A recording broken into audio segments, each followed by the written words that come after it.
Hey, it's Meredith Marsh here, and in this video I'm going to walk you through the time-saving YouTube video editing workflow that you can implement step by step for after you plan and record your YouTube video clips. This is the workflow and process that I use, and I know that editing videos can be really overwhelming at first, but having a process and a plan that you can stick to every single time is the ideal solution to that overwhelm. And most people will spend this huge chunk of time learning video editing in addition to actually doing the video editing, right? Well, my goal here on this channel is to drastically shrink that learning curve so that you can focus on implementing your ideas and taking action to create more videos, even if you have a full-time job outside of the home, or if you're in like full-on mom mode.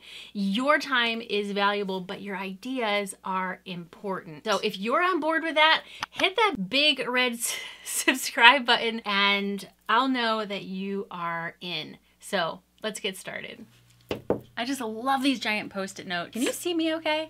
So let's talk about this workflow. So there are actually 6 basic steps to this workflow. They're really simple, and I'm going to walk you through each one more in depth. First of all, you want to organize all of your video clips into one place. So your A-roll, your B-roll, your screencast, your voiceover, whatever you have, put them all into one place. And I'm going to talk about how I organize those on my external hard drive in just a second. The second thing you're going to do is duplicate a template project. And there's more than one way to do this depending on the software that you're using. So I'm going to cover a couple different ways in just a second. So step number 3 is to organize all of your clips on your timeline. Then you're going to create a rough draft where you keep all the good stuff and you ditch all the bad stuff. After the rough draft comes the final draft where you fine-tune everything, you add your B-roll, your graphics, and your background music. And then lastly, of course, you're gonna have to export your project as a video file that you can upload to YouTube. Let's dive deeper into each of these steps so that you can save time editing your videos and maybe pick up a tip or two as well. So starting with step number 1, organizing your video clips all in one place. What I do for this is I use a G Technology mobile little hard drive thing. It's 1 terabyte. They actually sent this to me to try out. So, you know, I have to tell you that. This thing is really fantastic. It's so small, it's lightweight. I'll put a link to this exact one that I used down in the description. So I have this folder called Inbox, and that's actually where my Adobe Premiere project files reside. I like the idea of having everything I need in one hard drive, so my project files are there along with all of the media for each video. And all of the assets for each video is here as well inside of my assets folder. So you can see I have audio, I have all of my Epidemic Sound background music that I've downloaded that I use in my videos. And you know, Epidemic Sound is my go-to background music source. You can get a 30-day free trial if you use my referral link down below. I also have a couple of like graphic elements like my logo. So when I have clips for a new video that I have just shot, I will just come in here to my inbox. I'll create a new folder. We'll call this video editing workflow. And then when I have video clips that I've created, I just drop them into this box here. So my screencast will go in here. My clips that I'm recording right now will go in here. If I have a voiceover, it'll go in here as well, so that I know exactly where to find it when I sit down to edit. Now, if it's a project where I'm doing an unboxing or something like that, where I have lots of B-roll or lots of clips or footage from different cameras, I will actually come in and organize these. So like you can see here from my smartphone gimbal video, I had some iPhone videos, I had a talking head portion, I had videos that were directly from my Canon camera, and I also had some clips from my GoPro. Now, one important thing to mention here is that I do all of my planning and research before I ever sit down to actually edit a video. I'll publish a video on my planning workflow soon, so make sure you hit subscribe now so you don't miss that one, because it's an important first step. So the second step here is to create a video editing project and then bring the media in to start editing it. Now I use Adobe Premiere Pro, and I use this same exact project file for every single video that I create. Now I mentioned that this part of the process will be different depending on what software you use, so I have a couple of examples. Since I'm using Adobe Premiere Pro, I just have a template folder that all I have to do is duplicate it. You'll be able to see that inside of the template folder I have a media folder. This is empty because this is a brand new video that I'm creating, and I have a couple of different sequences set up. One is for landscape, so that would be a YouTube video. I have one set up for a square video that I might use on Instagram or Facebook, and then I have a vertical template as well, but today we're just going to stick with the YouTube version, that landscape template. And this is already set to my preferred settings. So we have 1920 by 1080, we are at 30 frames per second, and there's really nothing that fancy happening with this sequence. But what I do is I change the name of this template folder to YouTube Video Editing Workflow, since this is the video I'm working on right now. And then I copy that and I paste it down into the title for that sequence as well, and then I can double click this, open it up. Now my sequence already has some background music in here. I have an outro block for my end screen with my logo. This saves me time from having to go and look for these elements. Like for example, this one here with my lower third for my name and my Instagram, if those weren't there, I would forget to put them in. So they're here, I can move them around, I can place them wherever I want, but they're already here in this sequence just waiting for me to create a video. Now if you're using iMovie, you could set up a template project where you have some background music, you have some graphics, some logos and all that kind of stuff, and then just come over to your projects and duplicate it. So hit the three little dots, come down to duplicate project, and it's going to duplicate that blank project, that template project, which is essentially what I just did in Premiere Pro. Honestly, you should either be able to duplicate a project or do a save as on your projects. And if your software can't do that, then you may want to look for a different piece of software that's a little more user-friendly and YouTube video workflow friendly. You could try Adobe Premiere Rush, iMovie, Final Cut, Premiere Pro, Filmora. You can even edit videos in Camtasia, which is how I'm recording this screencast right now. And I'll do a workflow for how I record my videos later, just like I'll do one for how I plan my videos. So stay tuned for that. So next step here is I need to import my media right into my project. So I brought in my clips from my memory card from my camera, at least for the intro part of this video, and now I need to throw them into my project. So I'm just going to drag them over into this media folder within my YouTube video editing workflow folder here inside of Premiere Pro. And once those are all in, then the third step here is to organize our clips on the timeline. So let me zoom out here on this template project here. So I have all my media imported into my project file. What I like to do is pretty much just drag everything down to my timeline, and I just use this space after my background music and my lower thirds and stuff.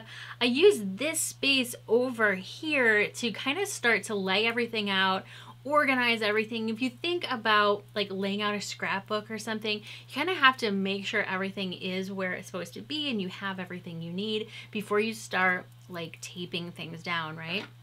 So I have started editing videos before and then realized that I'm missing a clip. Like there was a glitch with the camera, or the battery died, or somehow it didn't get imported, or sometimes they're just lost and gone forever and I don't know what happened. You don't want to be in the middle of a project and figure that out, because then you kind of have to reshoot the whole entire thing. So I like to make sure all of my clips are here, they are all in order, and then anything that is like B-roll, I will separate that out into its own little section. If there's anything that's just total garbage and I'm not going to use it, then I'll just trash it and I don't have to worry about it. So I put all of my A-roll into one section, all of my B-roll into one section, put them in order, and that's how we organize everything onto our timeline for step number 3 here. Now, you definitely don't have to do it the same way that I do it. I just find that this process really works for me, and I like to lay it all out so I can see what I have to work with. So step number 4, we need to create our rough draft. And this is where you really kind of scrub through your entire series of clips. And I learned a really great tip here from Justin Brown over at Primal Video, and that is to edit backwards. So let me show you what I mean by that. If I zoom in here on my timeline, you see that I have this clip where I'm talking, but then there's these 3 spikes where I'm clapping. So what I do is when I know that I have recorded a good take where I didn't, you know, jumble up my words and, I don't know, do what I'm doing right now, which is, yeah. When I have a good take and I know that I spit my words out properly and all in the right order, then I clap for the microphone. Just like that. And then those 3 spikes show up here in my waveforms, and I know that that's where I have a good take. So I know that where I'm talking right before those 3 claps, that's my good take. And I don't have to listen to the other 17 takes that I did before that to figure out which one is best. See what I did there? So at this point, I'm just making a rough draft and getting rid of stuff that I just don't really need in my video. And I go through this for the entire video, rough draft, put them together. If there's anything that's kind of questionable or I'm not sure if I want to include it or not, I'll just leave it in the rough draft. So once I've created the rough draft, then step number 5 is to come in and make a final edit. This is where I make final tweaks. I do all of the fine tuning, the cuts between my clips, which I'll show you in just a minute. I add the background music. I figure out where I want to put my B-roll, insert my screencast if I have one, and really button everything up, make it perfect, make it polished, graphics, sound effects, all the things. So I just have a couple of clips in here. This is what I do to fine tune between my clips. So I zoom way in, I figure out where it is that I start speaking, and then I just kind of trim this up. And then I would go through and I would listen to this whole entire clip, make sure I didn't trip up my words, which is totally possible. And if I did, then I would just edit out that little section.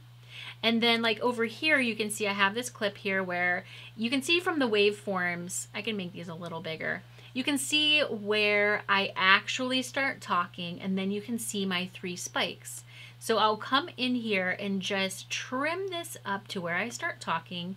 I can always redo it if I find that I was, you know, not very fine with my fine tuning. And then I can trim the end off too. I can bring these together by just selecting this space, hitting delete. And then I can do the same thing here. I can see where it is that I started talking. Sometimes I start my sentences over again a couple times before I get them right.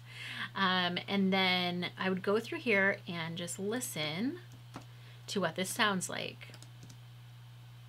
But they're already here in this sequence, just waiting for me to create a video. You can see from the waveforms that there's this space where I'm not talking, and then there's the space where I'm kind of thinking about talking before I actually open my mouth. So we got to get rid of that space, right? It's just dead space. So what I do is really look at my screen as I trim this to see where my lips actually stop moving and where the waveforms end. And we go right up to it. And then if you want to zoom in even more, you can even fine tune it a little bit more. And then I can tighten this up, deleting the space in between. And you could leave it just like this. So this is basically a jump cut. I'm going from one thing to another thing. It's not a fluid sentence. So usually what I do here is I zoom way in and I make what is called an L cut, where if you can see what I'm doing here, I'm letting my audio overlap a little bit. And so visually I'm cutting to a new sentence basically, but I'm letting my audio overlap a little bit. And this is just a way to, I think, make the jump cuts in your YouTube videos a little bit more like snappy. I'd like to think of them as being snappy. There's a little bit of finesse and fine tuning to it. And to be honest, it's not even really that necessary. It's just something that I like to do in my videos. But if I can, a better option is to actually use B-roll to cover up when you're cutting between two clips. And the way that I do this is, so I have this piece of clip over here where I'm showing my whiteboard, my giant Post-it note over there. I'm gonna clip this, trim it rather, and I'm gonna use this as a little bit of B-roll. So I need to get rid of the audio, so I'm just gonna hit Command L. That's going to unlink them. I'm gonna select the audio, delete it. I'm gonna bring this clip up to this other track here, and then zoom in over here. So you can see I have this section here where I'm not looking at the camera. I'm talking, but I'm not looking at the camera because I'm doing a screencast and I know that I have some B-roll, the B-roll that I'm showing you right now. So what I do is I like to think of it as a B-roll band-aid or a bridge. So when you're jumping between two cuts, if you're like changing directions or you're moving to a different room or whatever, or even if you kind of mess up your wording and you need to make a cut there and it just isn't very fluid, you can kind of use your B-roll to bridge that gap a little bit and literally just put this over top of that cut. And nobody would ever know, as long as you edit your audio well, right? Nobody would ever know that you messed up your words and you had to make a weird, ugly cut there because they just can't see it. So I have some background music for my intro. I usually change it out, but sometimes I just like don't have time or energy to do that. So I just use the one that I've been using. I have my lower thirds all over here. So what I have to do is actually take my outro stuff, I select all of it and move it all the way down the timeline, skip past the edits that I just made, and just kind of put it in its place at the end of the video, and then move everything back into place. This is like an exceptionally short edit because I'm just kind of using these clips as an example, but I want to make sure all of these are like at the very super duper beginning. We're going to zoom way in. So these are all at the beginning. My background music is all at the beginning. And this is where we start. And then wherever I usually say like, hey, it's a Meredith here and blah, blah, blah. If I'm saying my name, that's usually where I put my lower third with my name. So we're just literally buttoning things up. I watch things over and over and over again and make sure that it's clear, make sure that I like the way that it looks. And then you can move on to step number 6, which is to export your video into a file that you can upload to YouTube. And honestly, this process is so different depending on the software that you're using. But here in Premiere Pro, you can go to File, Export, and then Media, or you can hit Command M on your keyboard. And my settings here, I keep it very, very simple. These are just regular talking head videos. I'm not doing gaming, I'm not doing action sports or anything like that.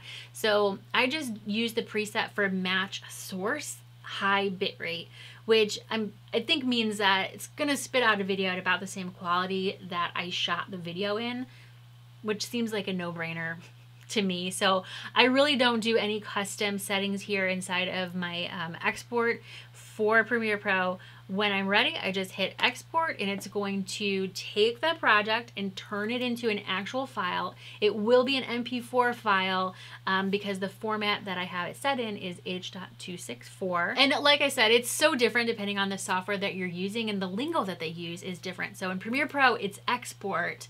In a lot of other software, you want to find the share button and then save it to a file. So you're not going to directly upload it to YouTube. Save it as a file on your desktop so that you can watch it and make sure that it's good to go. You don't want to upload it directly to YouTube. Watch the video first, get that file onto your computer so you can save it. It's not going to go anywhere. It's not going to get lost in the export or the uploading process. And then once you have that file, you can upload that file to YouTube. So exporting can usually take quite a few minutes depending on your file.